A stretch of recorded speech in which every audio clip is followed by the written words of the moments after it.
Have you tried growing your business using YouTube or maybe other social media platforms? But whenever it comes to consistently generating leads, it's always been difficult. Over the last 3 years, I've been helping my clients blow up on social media, and in return, they blow up their business. And in today's video, I'm going to go through critical mistakes that they were making on their social media that was stopping their business from growing. And throughout the video, I'm going to give you the game plan, the formula, the strategy that you can use to blow up your social media and therefore blow up your business. And all you need to do is pay attention. I'm not going to lie to you guys, that intro took me a few takes, but we finally got there. The first thing that you need to understand when it comes to the whole social media game is, are you building a home or are you building a shop?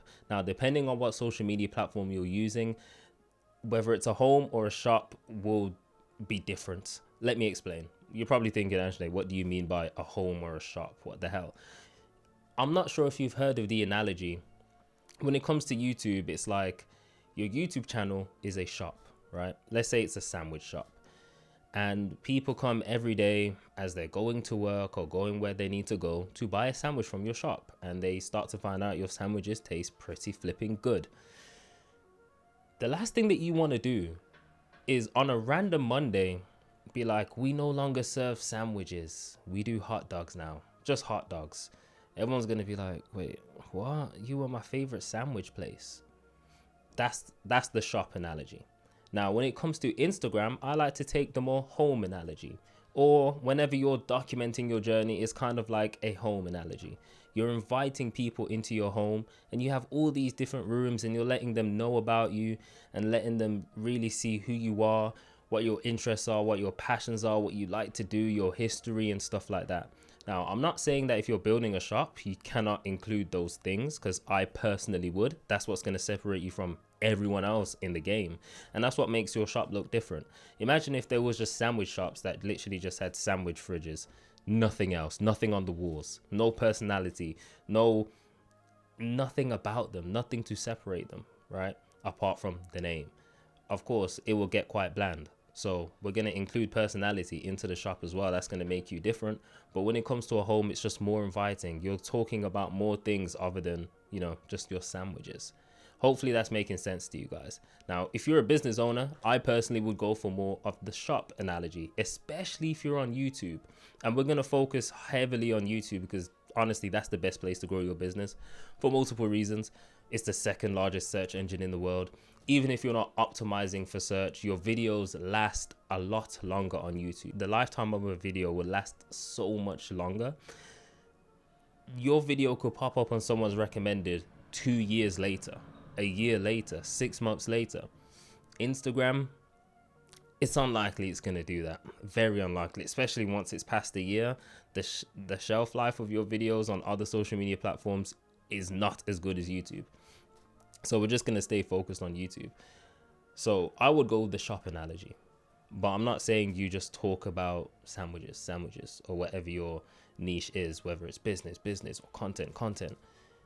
You want to inject some personality into that. When they open up the sandwich, you got the meat in there, but is there lettuce, tomatoes?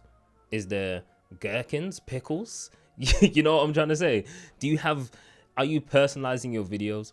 Because anyone can make a flipping sandwich. Anyone can give the information that you're giving in your industry. Anyone can give the information about business. Anyone can give the information about content. But the way you're presenting the sandwich, the way you're presenting your content, the stuff that you put inside of your content, is it going to be more engaging? Is it easily digestible from your viewer? Those things will determine how good your content does. And this is just the baseline. The next thing that we're going to go into is you need to talk your ideal avatar's language, and you need to know who your ideal avatar is. Now, when it comes to your ideal avatar, I've come up with this framework called Fred. I actually stole it from a book called Copywriting Secrets, so you can just go and read that. But Fred, I call it Fred the Red. It's easy for me to understand when it's, linked to football, because I'm low-key addicted to watching Man United play, even though they're pretty shit right now, but is what it is. Fred the Red. Now, Fred the Red's a mascot, but the acronym is Fred, and it stands for fears, results, expectations, and desires. Now, those are the 4 things you need to know about your target avatar. What are their fears, results, expectations, and desires? Once you can list 5 to 10 things on each of those 4 things, you're going to know exactly what your ideal avatar wants to do, wants to become, what they fear, what they want, what they desire, and you can actually talk to them. The next thing you're actually going to do is understand what language they're using. Now, this is going to take some time. Like, you can jump on one-on-one calls with them, or maybe you already have a few clients, or maybe they're in your DMs. Just note what language they're using.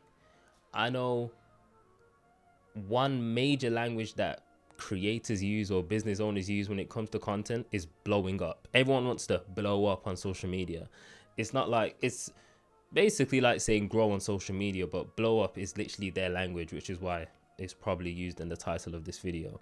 And you'll notice this everywhere else once you start like looking for it. Also, another thing that's kind of like a cheat code when it comes to Thread the Red is once you have like 5 to 10 things down on Thread, you can literally use those for content ideas. And you're literally going to be talking to your ideal viewer. You can make them more narrower if you want to really target that person, or you can make them more broad if you really want to just open up the floor and just get more views on your videos. That's totally up to you. But I can't believe how much of a cheat code it is.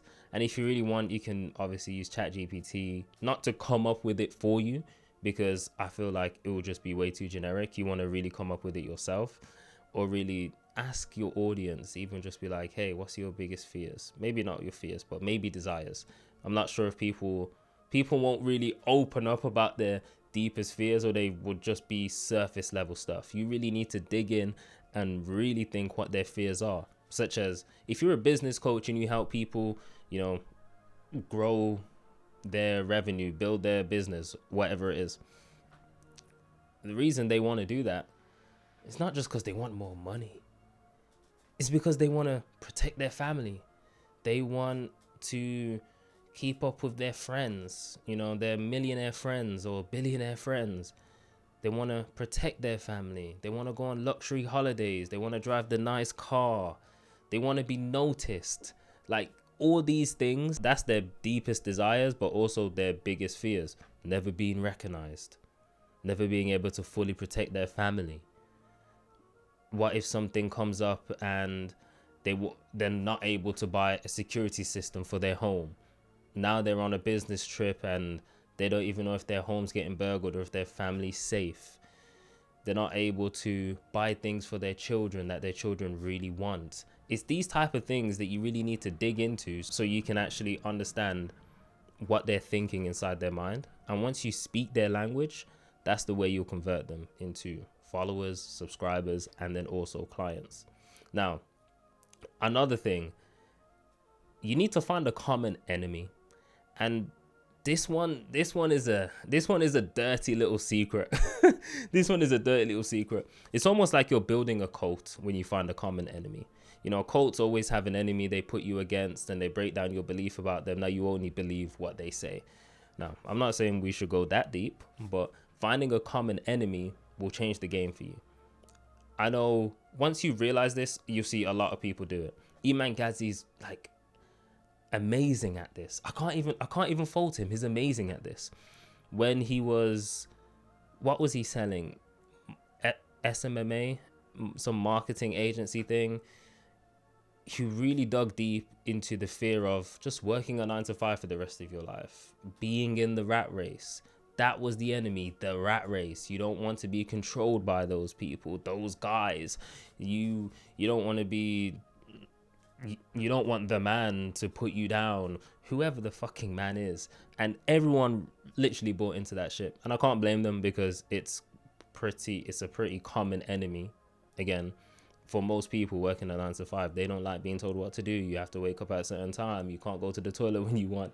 You're going to have a set time for break. If something comes up, you have to beg for holidays or whatever it is. Find your common enemy. For me, my common enemy could be, people that say super niche down. I don't really agree with super niching down, because you'll eventually just run out of content ideas, or your content will be hella repetitive. I don't agree with people that say don't worry about consistency, or consistency is in everything. Consistency is everything in anything that you do. No one's going to become a doctor by going to school once every quarter. And in some cases, you can say that's consistent, but that's a massive gap. Instead of going to school 5 times a week, you're going once every quarter. Who's going to be the better doctor? Like, no matter what industry you're in, consistency is the name of the game. It's the name of the game. And another thing that you realize is we haven't spoken about creating the content yet. Because what a lot of people need to realize is, what's his name? Abraham Lincoln? I'm not even sure if he said this, but someone said, if I had 6 hours to chop down a tree, I will spend the first 4 sharpening my axe. And that's how you need to think about content creation. Everyone thinks, yeah, video. Actually creating and filming the video is like the last thing you should do, and it's the least of your worries, which is why you see people always talking about online, don't worry about the gear. And you probably shouldn't worry about the gear. Like, an iPhone and a good mic is enough, unless you're like a full-blown creator and you're like creator first kind of stuff. Then you probably care more about the gear. But if you're like a business owner who just wants to get clients and use social media as the platform to do that, then gear doesn't flipping matter. It just needs to be good enough quality, 4K with a good mic.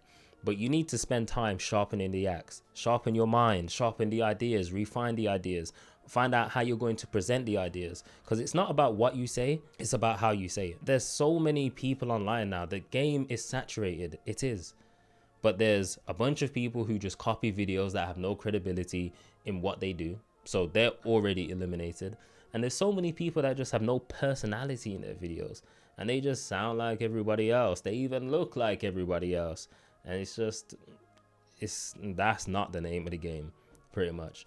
So sharpen your axe, refine your ideas, research your ideas, think of multiple titles, and really package that video well and know how you're going to present the video. Because presentation, packaging will do 90% of the work. Like, your content really could be mid. A lot of people don't actually focus on the meat of the content. They will happily freestyle the content. Or a lot of you guys know, content nowadays is bullet points because business owners are able to articulate themselves or talk about their industry for hours on end. So they don't need to script it and make each word super valuable. One, it's more authentic this way. They actually say things that they mean. They might laugh, they might pop a joke. It is what it is. You get to know them. But also, you wouldn't even be on the video to see that if it wasn't packaged well. If the video didn't have a good headline, which is a title on YouTube, if it didn't have a good title, if it didn't have a captivating thumbnail, you wouldn't even notice the video in the first place. And then if the intro wasn't good and captivating to really want to lock you in and make you watch the video, you wouldn't dare stay to watch or waste your time. Because even though it's free, you are paying with your attention, and technically you're paying with your life. So if the video isn't worth watching, you're not going to watch that video. Plus, there's a bunch of flipping videos on the sidebar.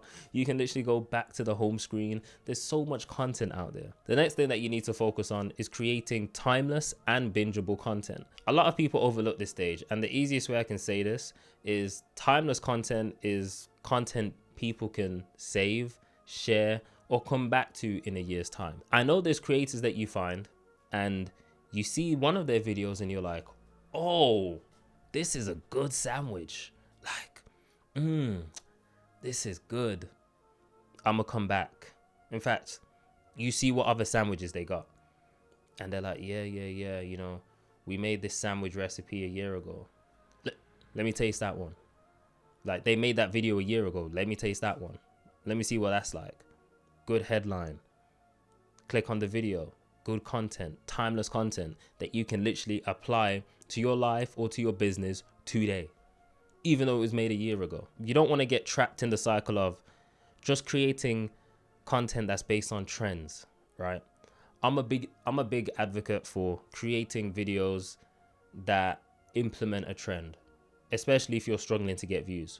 One, you're going to get views because trends literally just have the attention of the masses, and if you incorporate that into your content, you will have the attention of a lot more people. But you don't want all your videos to be flipping based on a trend. One, that's going to be exhausting. Two, the video is going to become stale after a few months.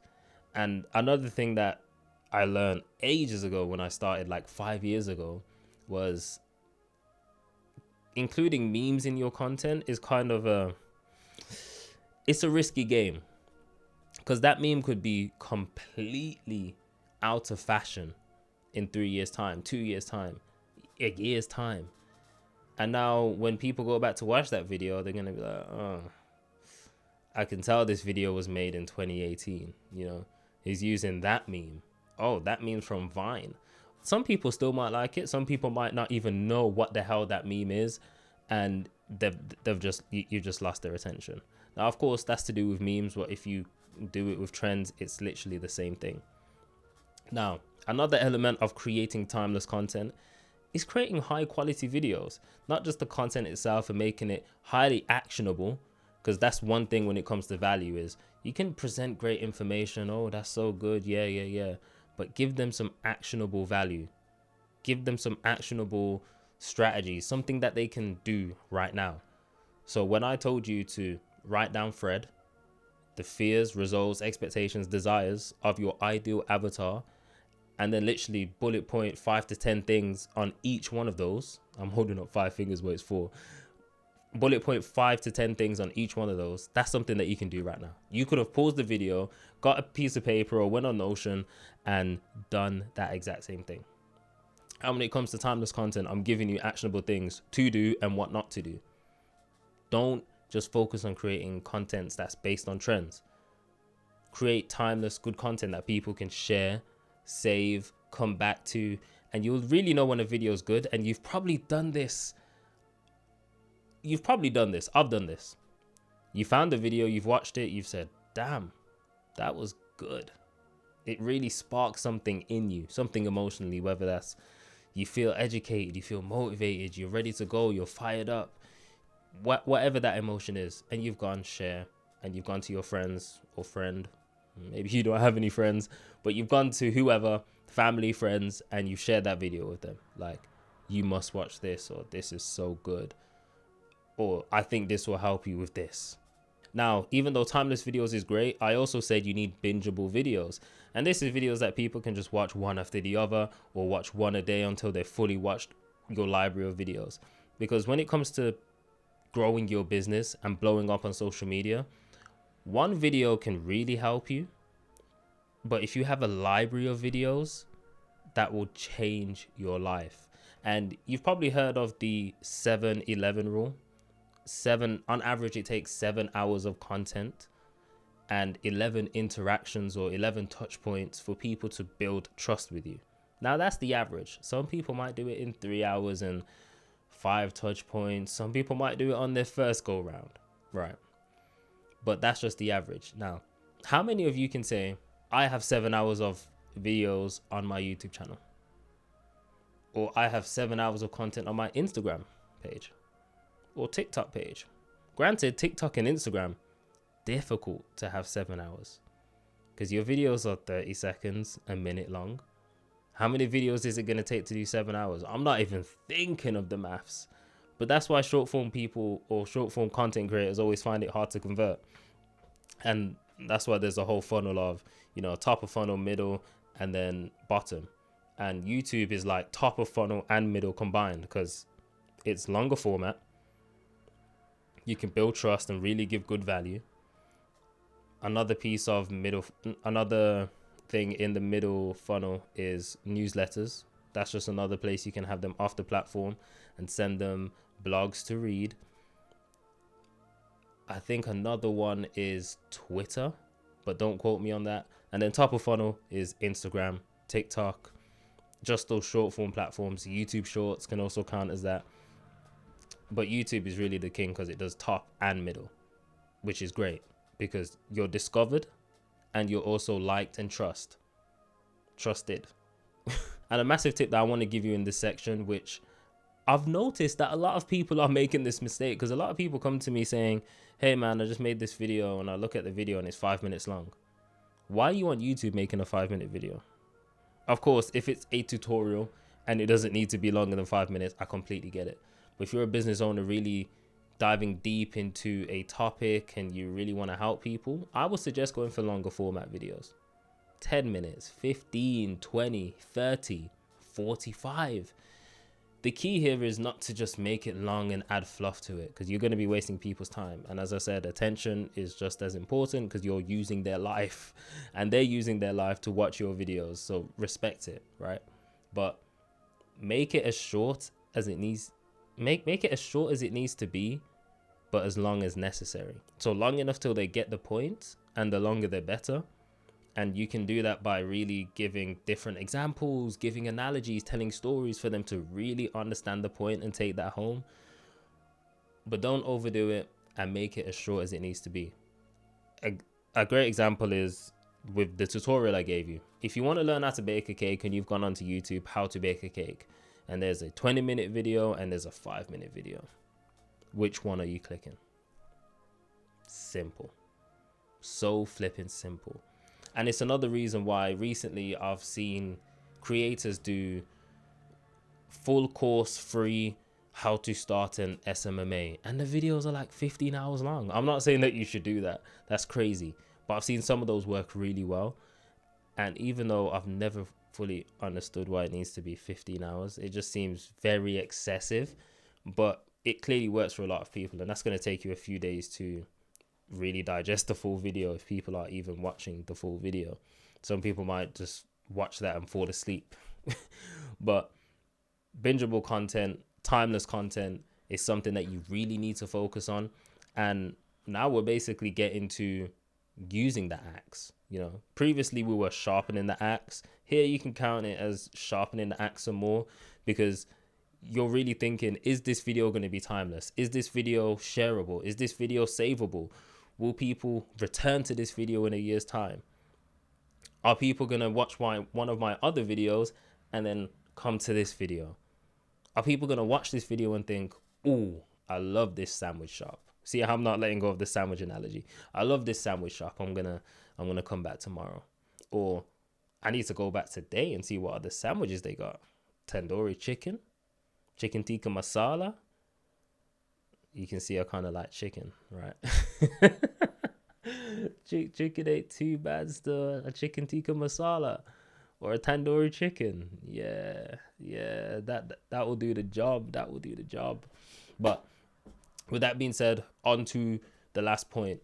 And even though it's the last point, I want to say it's equally as important as the previous two: your content ecosystem. Now, your content ecosystem contains 4 crucial things. So I'm going to go through all 4 things, explain why they're important, how you can actually be better at them and avoid certain mistakes that you do not want to make. And the first thing is your ideation process. Now, the mistake I made 5 years ago was I didn't have an ideation process. You maybe don't have an ideation process. You want to sit down yourself. You want to sit down and think of ideas. Literally just sit down and think of ideas. This is basically when you're forcing yourself to think of ideas. Note down 5 ideas and go about the rest of your day. I want you to do that every single day. The more ideas, the better. You'll combine some. You'll realize, oh, that was a shit idea. Thank God I didn't make that video. You'll think, oh, I'm struggling with ideas. So then you'll go out and find places to get more ideas, to get inspired. A place I love is Medium. It's a place where people post blogs, but they got really strong headlines, and that can spark ideas, and you can literally take the headline. Because as I said, YouTube titles are basically strong headlines. You can go on Reddit for ideas. You can go on Quora. You can go on Instagram, Twitter, literally any platform that is producing content. That content can be repurposed and presented in a different way on a different platform, and it can get millions of views or hundreds of thousands of views or tens of thousands of views and completely change your channel, your business, and your life. So ideation process is so important. And it goes back to the first ever point when it comes to target avatar as well and their language. We need to sharpen the axe here.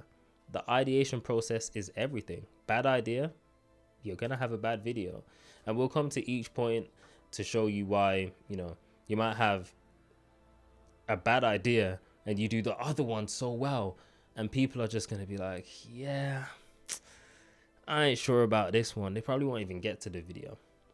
So that's what you need to do, the ideation process. One thing that you don't want to be doing with the ideation process is just freestyling it.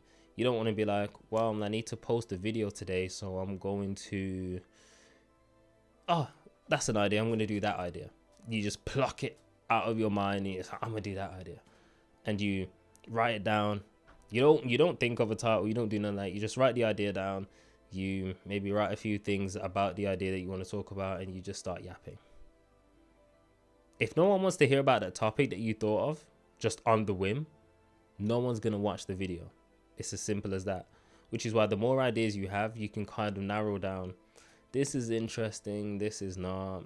That's trash. Delete. Oh, I really like this one. You can even ask a friend or a family member to be like, what idea really stands out the most to you?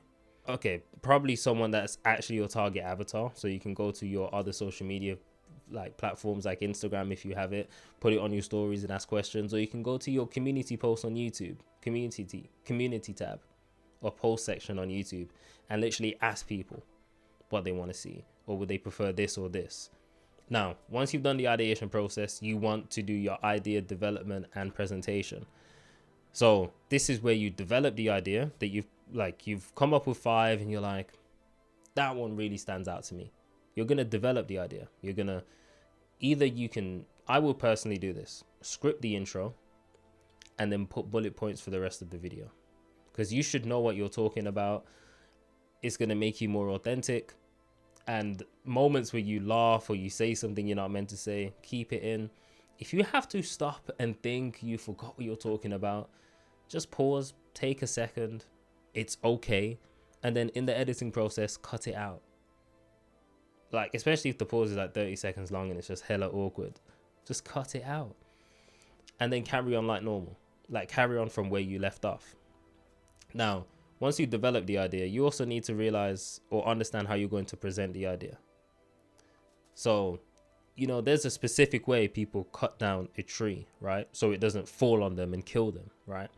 You need to understand what angle of the tree you're going to come at. So I know recently I watched a video from Ed Lawrence. That's his name, Ed Lawrence. Was it from Ed Lawrence? I forgot who I watched it from, but the video analyzed another YouTuber who sent, what did he send into space? A cookie? They sent something into space. But really, it was a scientific video to understand how cold space is and everything about space. But the way it was packaged made it applicable to a lot more people, which led that video to get millions of views instead of just like 10,000 or 50,000 or 100,000. The way you package your video is going to be everything. And packaging consists of your thumbnail, your title, and then also your introduction. Now, a few ways you can make your thumbnail better. Instantly, make it brighter, make it colorful. So turn up the brightness, turn up the saturation a bit. Wonderful. Keep the thumbnail simple. Honestly, the simpler the better, especially if you're not a thumbnail designer, the simpler the better. That could mean literally a screenshot from the video, blur the background a little bit more, then put some text on. That could mean removing the background, putting your face there, make your face a little bigger, and put text next to your face, or put an image. Now, the general rule of thumb, feel free to break it, but there should be no more than 3 elements in your thumbnail. The face, or the faces, if you got more than one person on your podcast or episode of the content. The face or the faces, text, and then images. Now, I guess you can call this TII. T.I. the rapper. TII. And when it comes to text as well, no more than 4 words, not characters, 4 words. Of course, if you have 5 words and you really think it's like a banging text title in your thumbnail, go for it. I'm not going to say, no, stick to 4. Like, rules are there to be broken. Feel free to break the rules, but there's guidelines to this shit, right? Another thing to consider when you're creating your thumbnail, just make it appealing to look at. Like, make it a scroll stopper. And a few scroll stoppers that come to the top of my mind are big numbers, contrasting topics or words. So something that goes against the industry standards. Let's say I'm talking about how to build a personal brand, and I said, don't create videos. You're going to be like, don't create videos. How am I going to build a personal brand? Of course, that has to be justified inside the video, or else you're just clickbaiting people and they'll realize and they'll click off your video, and your video will just not get any views in the first place. So you got big numbers, contrasting topics or words. You have familiar things like money, dollar signs, pound signs, literally the image of money, or familiar things or big name things like Nike ticks, or the Logitech logo, or the Apple logo. And again, when it comes to titles, it's basically a headline. You can go on Google and find headlines. You can go on blogs and find headlines. You can go on your emails if you're on email lists and find headlines. You can technically go on Instagram Reels or TikToks and see what their hooks are and potentially use those as headlines, but you obviously have to tweak those a little bit. And you can go on YouTube itself and literally look at other people's titles, which are headlines, and you'll notice certain frameworks, like 30 years of business knowledge in 2 hours and 30 minutes by Simon Squibb, 8 years of manifestation knowledge in 53 or 52 minutes by Neuro Knowledge. It's, yeah, you'll see certain frameworks and you can literally steal them. You can be like 16 years of manifestation knowledge in whatever minutes. You'll see it everywhere. You'll see, I've noticed one recently, which I wasn't going to talk about, but 1,000, I've studied 1,000 creators, or 1,000 business owners, or 1,000 fitness creators, or 1,000 physiques, or 1,000 training programs, or whatever it is. I've studied 1,000 something, or 100 of something. How many you've actually done? Don't just flip and make it up. However many you've actually done, and then you can be like, here's what I've learned. Here's the mistakes. Here's this. Here's that. And you can go from there. Beyond the ideation process and the development and presentation, you come to the recording stage. You know, the stage where you need to set up and film and have the nice quality lights and the camera and all of that. I'll say this. I would go for, when it comes to lighting, I'd just get myself a simple Godox SL60. I got the Godox SL62 buy, but I don't really use, the buy stands for basically I can change the color temperature. I do not really change the color temperature. I use it at 5600 Kelvin, which is basically daylight temperature. And then I've got a secondary light, which gives me a warmer tone because I think daylight just looks a bit too bright for me anyway. I would basically go for that, and I'll go for the Lantern softbox. So that's just a softbox that evenly spreads light everywhere, and it just wraps around you nicely. It lights up the whole room and it gets so flipping bright. It's amazing. I would go for that light.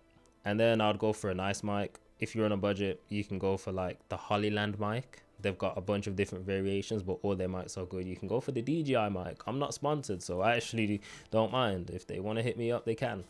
You can go for the Rode mic, even though my Rode mic did break on me. So I don't know how much I'd recommend that one, but maybe it was my fault. I'll just get a nice mic. I wouldn't go on TikTok and get one of those trash mics. I don't have one, right? I don't have one, but they look sort of like in the shape of this, and they're really skinny, and people hold them and they sound so bad. Just don't do that. Just invest in the audio. And the audio is really important, because if your audio is trash, no one's going to listen. And if you want to build an audience or get people to buy from you, they need to be able to hear you. Your audience is built with audio. Audio is literally half of a video. Think about it. Is someone going to listen to a video? They can't even listen to a video with no audio. There is no point. Would you watch a video with no audio? Probably not. Even if no music, no voice, just visuals. No one's doing that. But you'd listen to a audio podcast, right? You listen to that if there's no visuals.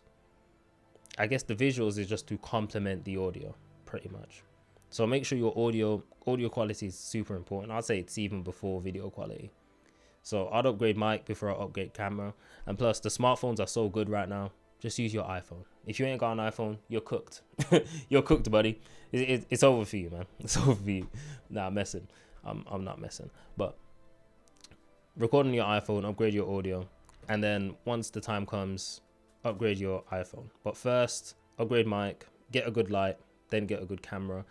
And set up your camera and your lights in a certain way that you don't have to always take your light down when it comes to recording. So my light permanently stays up. This is just to help you create content faster when it comes to your day.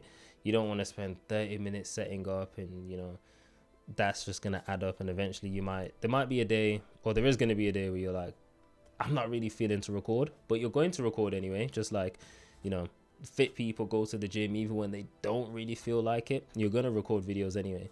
You just need to create as less friction as possible so you can actually get to the recording process faster before you actually just blow your head off. So have everything set up. So this mic literally stays on my desk. This light stays here. This camera, sometimes I move it if I'm recording for someone else, but I literally have the Magic Arm. Yeah, that's what it's called. I literally have the newer Magic Arm set up, so that doesn't move, and I just put my camera back on it whenever I want. And of course, my desk setup doesn't move. Everything else pretty much stays the same. So I just need to hop in this chair. 99% of the times, the camera's there anyway, so I just press record, SD cards in, and we're good to go. And we just start. It's literally that simple. You don't want the recording process to be anything complicated. Seriously, you don't need anything complicated. After the recording process, you have the editing process.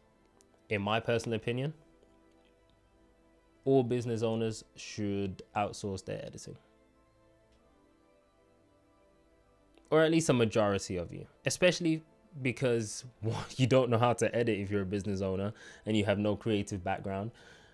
You've probably learned, maybe because you started off and, you weren't in business before and you were starting a business and you didn't have any money to hire an editor. So you probably know how to edit. So I'd say, okay, maybe you can continue editing. But if you really want to leverage your time and make more money, get someone to edit your videos. One, they'll probably edit it better than you. Two, it will free up so much of your time, because editing is going to be the part that takes, it can take the most time, but also it just doesn't need to be done by you. Like ideation, I would say it's important that you have a massive say in your ideation process. The way you present the idea, I suggest you have a massive say in how you present it, because that's how you're presenting it. You're the one presenting it, so you got to enjoy it to some extent. And then the recording, I would say you don't need a massive part in it. You can have someone else set it up. But again, do you like the angle? Are you comfortable with the background? Does this really represent you? Also, another thing when it comes to recording, you need to look the part. This is going back a bit. This has just come to the top of my head. I apologize. When it comes to recording, look the part. If you're a fitness creator, you're probably going to be in a vest. I'm in a vest. I'm not a fitness creator, but I don't really have a suitable outfit I can wear. But if you don't have a suitable outfit you can wear, which most people don't, and if that's not your character, don't do it. Like, just because you're in business, but if you don't wear a suit, don't just wear a suit for your videos. Another thing that plays a part is your background. If my background was messy and it had fucking cans and a bunch of trash in the background, bin bags, you'll be like, this guy really helps business owners like level up their content. He can't even have a good background. He doesn't even have good camera quality. Imagine I recorded this in 1080p or 720p instead of 4K. Even though you're probably not watching in 4K, there's the option to. So I know my way around cameras. Imagine if I was recording this with a fucking potato and the camera quality was just trash. I'm not saying that your background needs to be perfect. Of course, if you're a business owner, the background should just represent maybe something in your business or something simple. I know William Brown has like Dubai skyline in his background. Myron Golden literally has, I'm not sure what it's called. It's it's like a backdrop that has his literally whole business, like business banner on there. I guess that's the best way to put it. But stuff like that really just plays a part into your channel, your sandwich shop, and why people should really take you seriously. Because most people that watch your videos, especially at the beginning, they're not going to know who you are. So first impressions matter. Imagine if you met someone for the first time. Imagine if you were outside, you were single, and you're looking for a girlfriend or a boyfriend, and you see one. You're like, you see someone that you like, someone that looks attractive, and you're like, yeah, that's my type to a T. But you're dressed, you got caught in an outfit that no one's meant to catch you in. You know when you just run into the shops real quick and you're like, oh, fuck it, I got my Uggs on, or I got like some flip-flops on. I've got these trousers that I go bed in. They've got like a hole in the knee. What top am I wearing? Like, I'm just wearing a vest, but I'm just gonna put my coat on top, but the vest has a stain on it. Like, you got caught in an outfit that you're not meant to be in. But you see the person that you like, and you're like, oh shit. And they like you. But they see you and they're like, what the hell? That can't be my person. And then they just move on. That's someone clicking on your video, looking at you, judging you, and they're like, nah, this guy can't help me with my business. Or, nah, this guy can't help me with my fitness journey, bro. This guy can't help me with my content creation, bro. Like, all those different things, that's what's going through their mind, because it's the first time they're seeing you, they're judging you, and they're going to have a first impression. And then they're going to be like, yep, I'm out of here. I'm skedaddling. So first impressions are important in your recording process, so always think about that. And then your editing process, I would say outsource it. If you're not outsourcing, I would use Premiere Pro. It's the most common, it's the most used editing software. It's got a bunch of AI tools that will make editing easier for you. There's a bunch of tutorials on there, not on there, but on YouTube about Premiere Pro. So it's easy to learn and just get the grips of, even though it might look confusing at first. Another shout out is Final Cut, especially if you have a MacBook. It is more efficient to edit on Final Cut if you have a MacBook, because everything's just a lot smoother. So that's pretty much it for the content ecosystem. So, but the whole point is your ecosystem allows you to create content faster, more efficiently, and more consistently. Because the thing is, you can create one video in the spur of a moment. Like, one video can just be a moment. But if you want consistent videos, you need a machine, and that's your content ecosystem. So with everything that I've told you in this video, apply it, use it, and you literally have a strategy, the formula to blow up your business using social media, using YouTube particularly. But you can take these concepts and apply it to Instagram as well, because it works on Instagram. I've used it. It works on TikTok. I wouldn't use it on TikTok though, because I think it's the least best place to grow your business. But totally up to you. If you're still watching this far, there's going to be a video recommended by YouTube, and because I 100% trust YouTube and I'm a YouTube fanboy, click on that video, because they said they think that video is going to be the best for you to watch and you'll enjoy next. So I'll catch you in the next one.